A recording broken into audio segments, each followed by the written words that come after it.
Capítulo 699, Fugitivo 1. Ou aquele homem enlouqueceu devido à agonia prolongada, ou ele gosta de seu trabalho solos, apontou.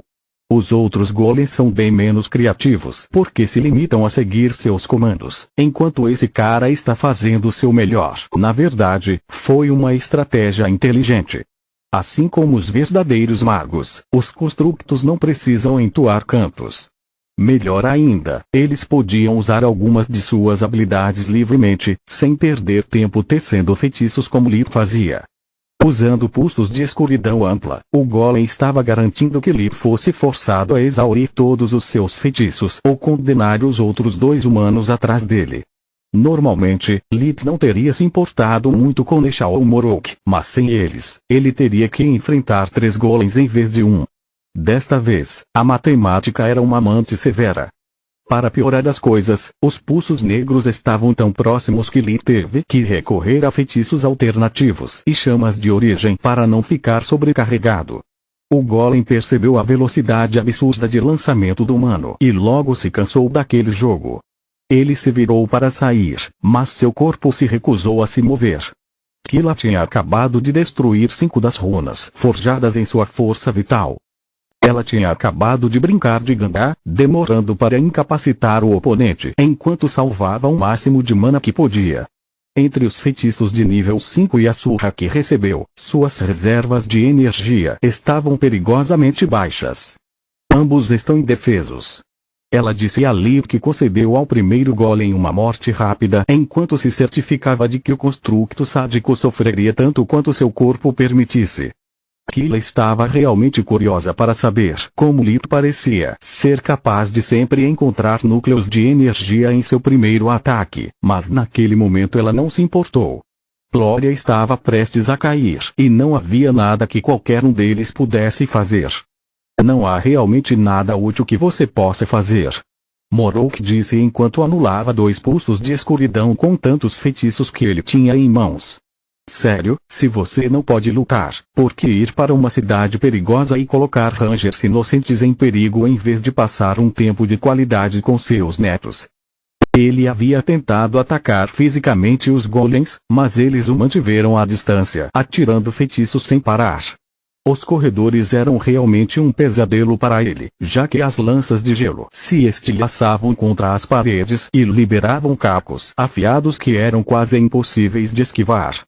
Bolas de fogo produziriam ruído e luz suficientes para torná-lo cego e surdo.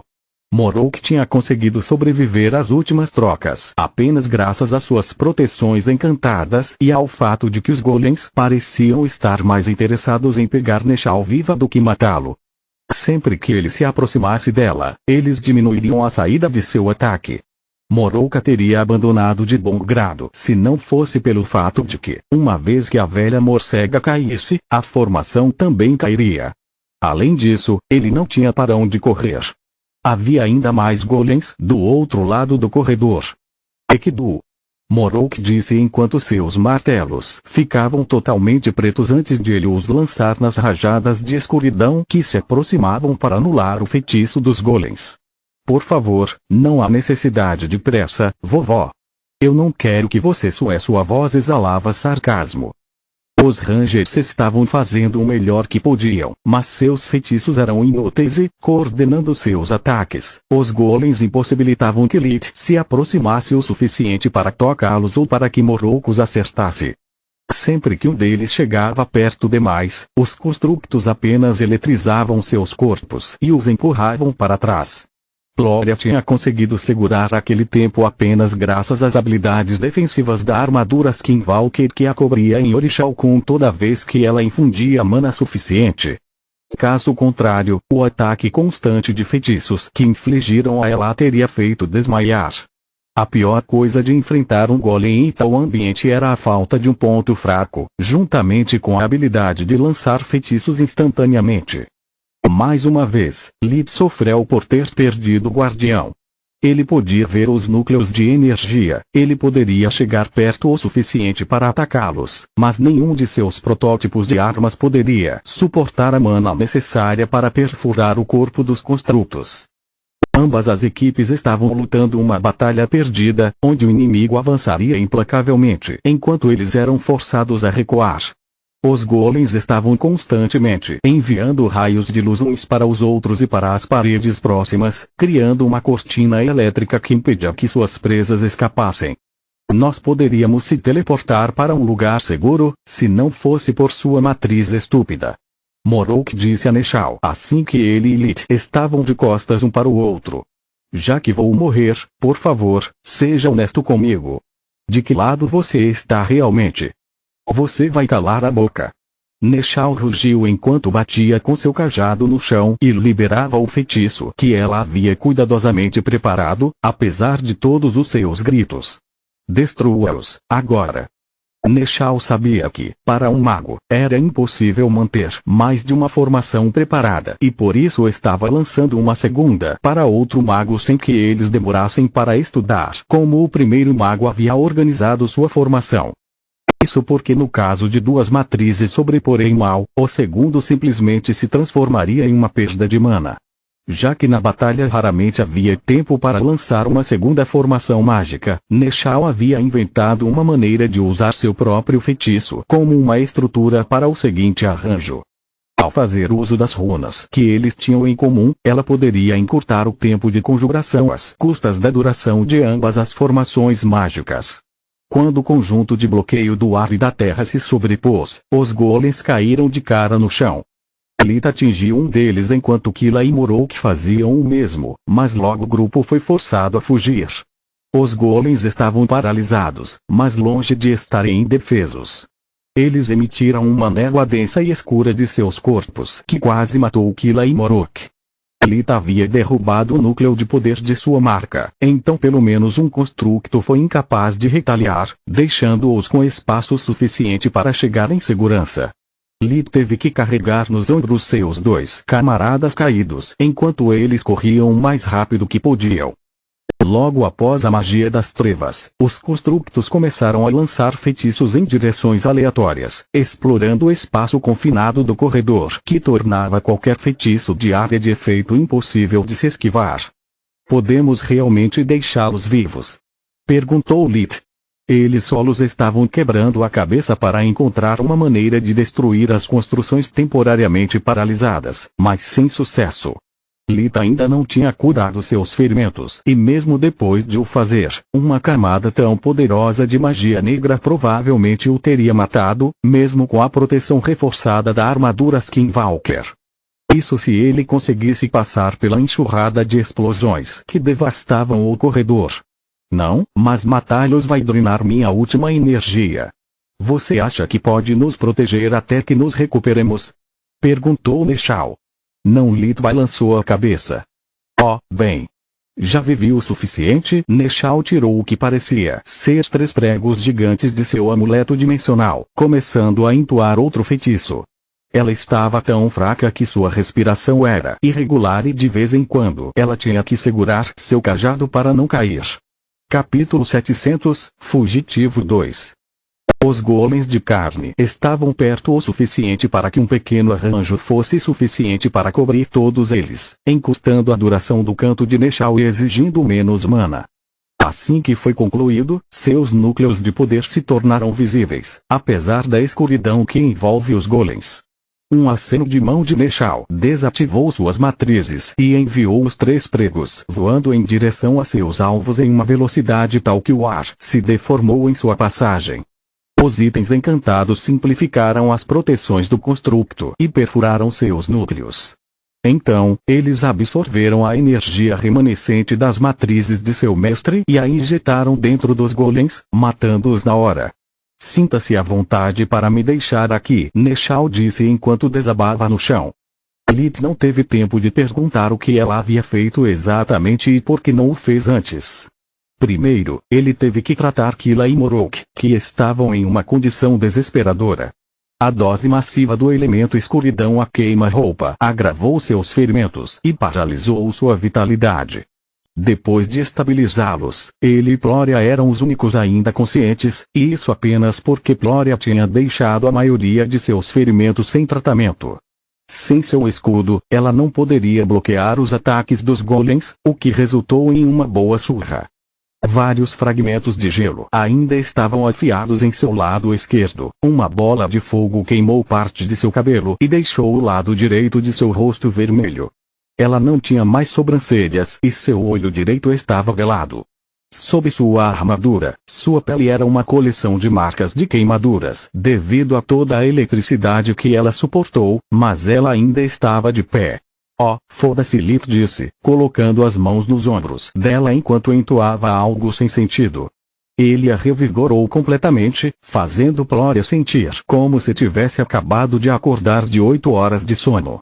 Todas as suas feridas desapareceram e até seu cabelo estava de volta. Gloria estava cansada demais para ficar chocada, então ela simplesmente aceitou a bênção e esperou por uma explicação. Preciso da tua ajuda, Lip disse em vez disso. Não posso carregá-los todos sozinho e cuidar das medidas de segurança ao mesmo tempo. Não vou deixar que esses dois são necessários para nossa sobrevivência. Apenas uma pergunta, Gloria respondeu. Que uso eles poderiam ter em tal estado? Não seria melhor se você recarregasse todos agora? De que adianta os seus segredos se os Odi põem as mãos em nossos corpos? Eu vou aproveitar minhas chances, Lip disse. Antes de se mudarem para a área de pesquisa, Gloria colocou suas pedras de volta em sua dimensão de bolso. Eles avançaram lentamente, destruindo as câmeras em sua passagem para evitar que os Odi os espionassem. Kila não foi a única que pensou em brincar de gambá. O ato imprudente de Manoar para descobrir a fortaleza oculta de Trude tinha sido um assunto quente por algum tempo. No momento em que os golems o cercaram, Yondra soube que lutar era inútil, então ela usou seus recursos para não perder a consciência e deixou o construto levá-la. Estamos muito em desvantagem, a luta não pode nos dar muito tempo. Dessa forma, em vez disso, posso descobrir o que aconteceu com Rainer e ficar atrás das linhas inimigas com um único movimento. Ela pensou. Kila havia explicado a ela como derrotar os golems, então Yondra usou aquele tempo para escanear seu captor. E no momento em que ele a trouxe na frente das celas, ela atacou suas runas com cinzel. Foi o suficiente para paralisar, mas não para matá-lo. Para fazer isso, ela precisava empregar métodos muito mais rudes. O tempo era essencial, então ela apunhalou com sua lâmina encantada mais poderosa todas as partes de pedra do golem até que rachou seu núcleo de poder. Foi uma façanha que teria sido impossível se o construto não estivesse completamente indefeso. Sabendo que não tinha muito tempo, Yondra usou seus feitiços de detecção para verificar a presença de sistemas de vigilância e estudar a porta da cela. Seu objetivo era resgatar Rainer e, em seguida, encontrar uma maneira de sair de lá. Ela teria adorado ajudar Lith e os outros também, mas Yondra não era tão ingênua ao pensar que conseguiria fazer tudo sozinha. Como tudo mais, a prisão subterrânea era feita de metal e suas portas eram feitas de algum tipo de vidro reforçado para permitir olhar para dentro. As celas claramente não eram destinadas tanto para prisioneiros quanto para espécimes. Não havia cama nem banheiro, apenas correntes vermelhas brilhantes das quais as vítimas de Odin eram penduradas na parede. Yondra olhou para Eucas e Gaku, deitados inconscientes a seus pés, imaginando se eles poderiam ser úteis para ela. Levou apenas um segundo para decidir curá-los, apenas o suficiente para acordá-los. Não consigo ler a língua Odi e se as coisas piorarem, sempre posso usá-los como uma distração, Yondra pensou. Ela não esperou que seus colegas se recuperassem e começaram a procurar por seu querido assistente.